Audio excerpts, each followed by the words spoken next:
Ulugöl'de. Ulugöl, he? Gölköy'ün gölü var.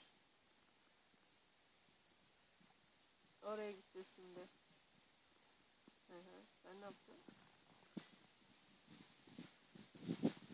Aradım, evden yoktu. Tamam. Evden aradım. Herhalde dedim sen de mi bir şeyler. Sonuna kadar. Şimdi aradım. Şu oturma yerinin tepesine doğru değil mi? Tamam.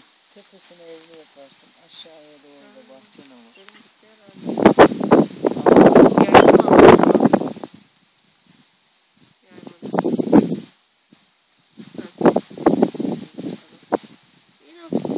İyi ne yaptın?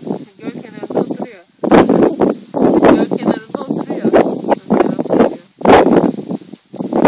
O sana da göstermiştik şeyde. Dergide sana